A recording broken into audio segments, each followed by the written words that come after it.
going on, guys? Welcome back to the channel. You're probably looking at your subscription box and that notification bell, and you're probably like, why the hell is he reviewing a 23-year-old movie in the middle of February? This is like the most random notification ever. Well, I have a couple of reasons for that. One, we are finally getting traction on a Pirates of the Caribbean 6, the same amount of traction we've been getting since, when did Dead Men Tell No Tales come out? 2017? Yeah, the same amount of traction as that. But more importantly, it is the 20th anniversary of Dead Man's Chest. I almost said Dead Men Tell No Tales. But it is the 20th anniversary of Dead Man's Chest, so I figured I will fill in the gaps of my Pirates of the Caribbean reviews since I have reviewed Dead Men Tell No Tales. Maybe I'll re-review it because I have some updated thoughts on that, I think. So we're going to talk Curse of the Black Pearl, I almost did it again. Dead Man's Chest, At World's End, and On Stranger Tides, and I might have a hot take with On Stranger Tides, so take it as you will. But I'm not just going to jump around. I'm not just going to go right to Dead Man's Chest and then next year do At World's End. 2023, I wanted to do Curse of the Black Pearl. I didn't have the time to do that, so I'm going to start right at the beginning, and we're going to talk one of the greatest action adventure movies of all time, one of the best movies Disney has ever produced, and that is Pirates of the Caribbean, The Curse of the Black Pearl. Yeah, I said it, and this came out at a time when the pirate genre was really, really fading. There hadn't been a successful pirate movie in quite some time in Hollywood, and everybody expected Pirates of the Caribbean to be a flop. Well, 5 Oscar nominations, a franchise, and some really good reviews for this movie later. Oh, yeah, I think it was very successful. For one, everybody loves the characters. How can you not love the character of Jack Sparrow? He's not just a great character, okay?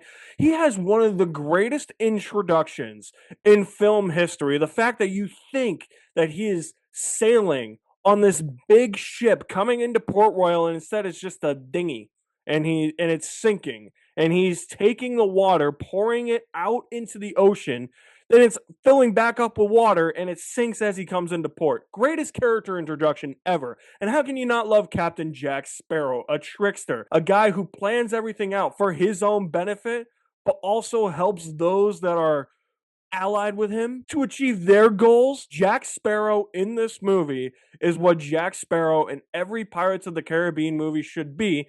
Hot take, I think what I'm about to say contradicts my stance on 4 because I think it works pretty well in 4, but Jack Sparrow in the Pirates of the Caribbean movies should always be the supporting character. I don't care what that Oscar nomination for Johnny Depp for this movie says. I don't care if he gets an Oscar nomination for Best Lead Actor in Curse of the Black Pearl. He is a supporting character. He is not the main character, and he is one of the best supporting characters, one of the best characters ever in cinema history. So iconic. You cannot have Pirates of the Caribbean without Captain Jack Sparrow, which is why Pirates of the Caribbean 6 has to bring Jack Sparrow back. You have a slew of other great characters as well. The fact that the British Royal Navy hates piracy, it really sets up this storyline that is actually a through line through all of the movies. It really comes to a head in At World's End. The fact that like the British Royal Navy is just like, yeah, pirates, they're evil, let's get rid of them. That really starts here with Norrington and his very monotone voice, but I love Norrington. He's awesome. You are without a doubt the worst pirate I've ever heard of. I don't know why. For some reason, he reminds me of Alan Rickman. Weird comparison, I know. But he's great. Mr. Gibbs is a great character. Will and Elizabeth are also really good characters. Will's character arc in this movie alone, the trilogy, it's awesome. But in this movie alone, the fact that he starts off as a blacksmith, has to rescue the damsel in distress, which just happens to be Elizabeth Swann, played by Keira Knightley, and then essentially in the process becomes a pirate, despite saying, I don't want to become a pirate. That could have been what my father was. I don't want to be anything like him, and I don't believe that he was a pirate at all. He becomes a pirate at the end. Everything is just so intricately plotted. Everything is just so intricately developed in terms of character and story that you just can't help but get so engrossed into this adventure that you're on. And the action scenes are so good. And I love that the movie actually takes like the first 20 or so minutes to set up each character. Jack Sparrow's introduction, that whole scene ends with a big action set piece. And it takes about 20 minutes to get there. It's not just like bang, bang, bang right off the bat. No, the movie knows it has to take its time. It's 2 hours and 23 minutes. Sure, that might seem a bit daunting. And it is PG-13, so they can get away with a little bit of more intense action than you might expect from a Disney movie, which I got to commend Disney for going that route. Everybody, I think, expected this thing to not only be a flop, but be PG, and it wasn't. Disney allowed the extra mile to be taken. They're like, we can make this as intense as we want. Like, I was watching it the other day, and I totally forgot that you see actual blood on swords. Jack shoots Barbossa at the end. You see all this blood gushing out of the wound. It's pretty intense for a Disney movie, especially when you have an undead army of skeletons fighting the British Royal Navy in the dark. That is kind of frightening for kids. They actually went there, but they had a perfect balance between making it family friendly and a little bit more adult oriented to the point where everything just meshed so well together. I don't know how they pulled it off. It's got to be Gore Verbinski, man. He was the director on these first three, and he had such a great vision for how to direct these movies. A lot of practical sets. You could tell that they filmed on location.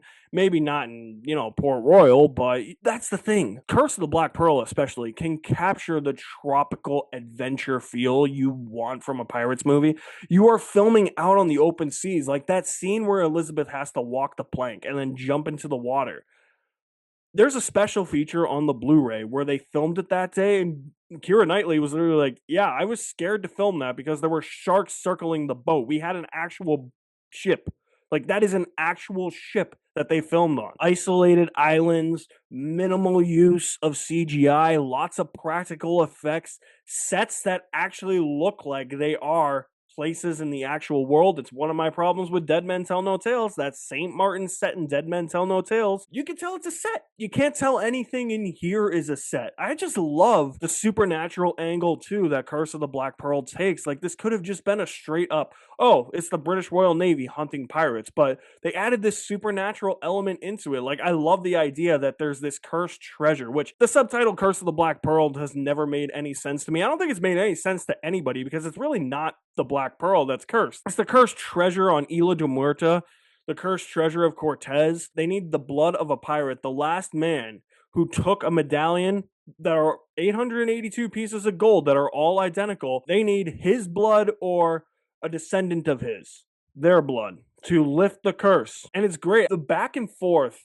in the final confrontation between Jack and Barbossa, when Jack takes a piece of gold and he gets cursed himself, and then in light, he turns into a skeleton. When they're bouncing back and forth between the light shoals and into the dark, I love that back and forth, how it turns into a human skeleton. It's so awesome. It is so good. As I said, a lot of the action scenes are so fun. That first one, when Jack arrives in Port Royal, going back to that again, amazing. Hang him. Oh yeah, and that's the thing. This movie is so quotable. I was surprised how much of this movie I remembered. I actually haven't seen Curse of the Black Pearl in maybe like 2 or 3 years. Same goes for the rest of these movies. And I was reciting it as much as I could recite Harry Potter and the Sorcerer's Stone, like verbatim. I've seen it so many times. It's just ingrained into my memory, and it's so quotable.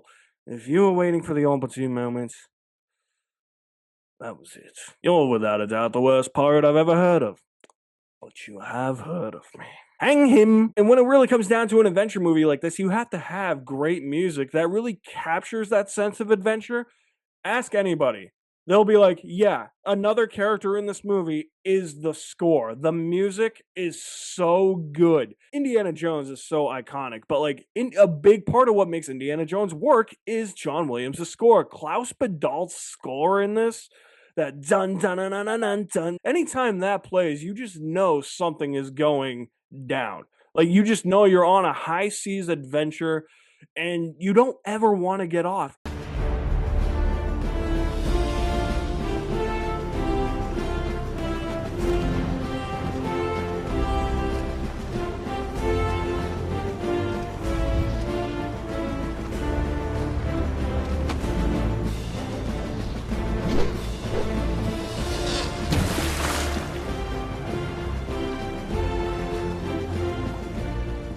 Mate.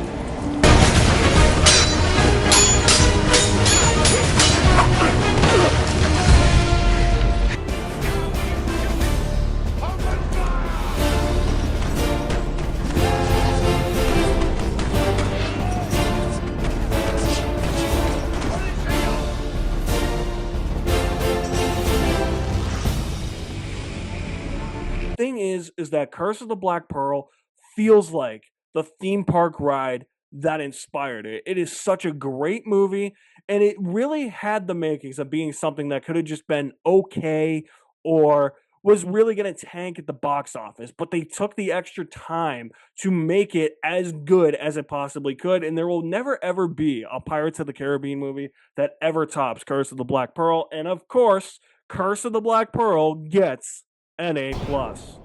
Yeah, I really can't wait to talk about the sequels because I have some hot takes regarding the Pirates sequels, but when it comes down to it, Curse of the Black Pearl will never ever be topped. It is forever the greatest adventure movie Disney has ever released, and it will forever be the best Pirates of the Caribbean movie. So, what is your ranking of the Pirates of the Caribbean movies? I'm curious because mine's going to be all over the place. I can say that. Let me know in the comments. I'll leave my link to my website in the description below as well. Stay tuned later this year as I talk Dead Man's Chest, At World's End, and On Stranger Tides. Maybe re-review Dead Men Tell No Tales as we celebrate the 20th of Dead Man's Chest. You guys are the best. Thank you for watching. My name's Alex Madden, and I will see you at the movies somewhere.